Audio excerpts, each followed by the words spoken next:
চলমান দাবিগুলোর পরিপ্রেক্ষিতে ডুয়েট শিক্ষার্থীদের পক্ষ থেকে আয়োজিত সংবাদ সম্মেলনে উপস্থিত সংবাদকর্মী সহ সকলকে জানাই শুভেচ্ছা এবং সালাম। আসসালামু আলাইকুম। আজকের এই সংবাদ সম্মেলনে যে সকল সাংবাদিক ভাইয়েরা উপস্থিত হয়েছেন আপনাদের ধন্যবাদ জানিয়ে আমি চতুর্থ বর্ষের শিক্ষার্থী মোহাম্মদ শাহজালাল ভাইকে ডুয়েট শিক্ষার্থীদের পক্ষ থেকে দাবিগুলো উপস্থাপন করার জন্য অনুরোধ করছি।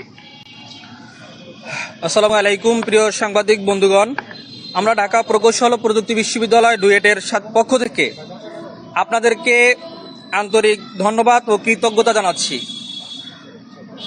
আপনারা জানেন ডুয়েট বাংলাদেশ 5টি প্রকৌশল বিশ্ববিদ্যালয়ের মধ্যে অন্যতম একটি প্রকৌশল বিশ্ববিদ্যালয়, যা 1980 সাল থেকে প্রতিষ্ঠা লাভ করে এখন পর্যন্ত 40,000 বিএসসি ইঞ্জিনিয়ার এখান থেকে পাশ করে দেশে বিদেশে প্রকৌশল সেক্টরে সুনামের সাথে কাজ করে যাচ্ছে।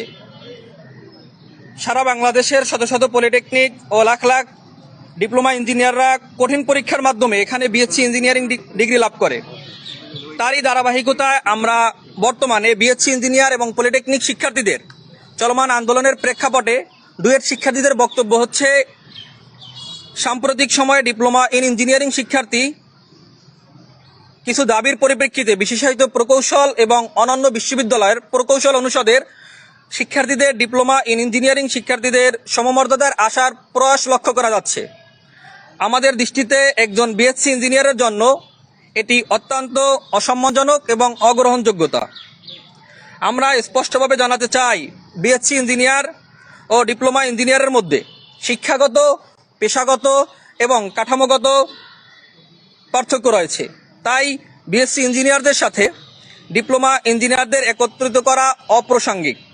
এ প্রেক্ষিতে আমরা 4 দফা দাবি উপস্থাপন করছি। নবম গ্রেডের সহকারী প্রকৌশল পদে নিয়োগ সংখ্যা বৃদ্ধি করতে হবে। পাশাপাশি সকল পদোন্নতির ক্ষেত্রে মেধা ও যোগ্যতার ভিত্তিতে পদোন্নতির সুযোগ রাখতে হবে। 2 নম্বর, আইবির সদস্যপদ ব্যতীত কারো নামের আগে ইঞ্জিনিয়ার শব্দ ব্যবহার করা যাবে না।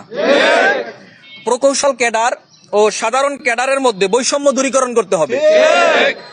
ইঞ্জিনিয়ারিং প্রজেক্টের নামে, মনিটরিং এর নামে নন টেকনিক্যাল পার্সনের খবরদারিত্ব বন্ধ করতে হবে। 4 নম্বর হচ্ছে, প্রাইভেট সেক্টরে বিএসসি ইঞ্জিনিয়ারদের জন্য নির্দিষ্ট বেতন কাঠামো প্রণয়ন করতে হবে। আমরা মনে করছি ডিপ্লোমা শিক্ষার্থীদের দাবিগুলো অত্যন্ত যৌক্তিক, তাই আমরা তাদের কর্তৃক উত্থাপিত দাবিসমূহ বাস্তবায়নের জন্য সংশ্লিষ্ট মন্ত্রণালয়ের প্রতি জোর দাবি জানাচ্ছি। আমরা চাই দেশের প্রকৌশল খাত সমৃদ্ধ হোক এবং সকলের প্রচেষ্টায় আমাদের বাংলাদেশ বিশ্ব দরবারে অনন্য উচ্চতায় পৌঁছে যাক। পরিশেষে আমরা আন্দোলনরত শিক্ষার্থীদের সকলের প্রতি অনুরোধ করছি, সাধারণ মানুষের ভোগান্তি দুর্ভোগ সৃষ্টি হয় এমন যে কোনো কর্মসূচি এড়িয়ে চলার জন্য। ধন্যবাদ।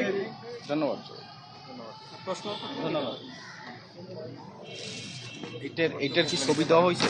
দিব আমরা ছবি।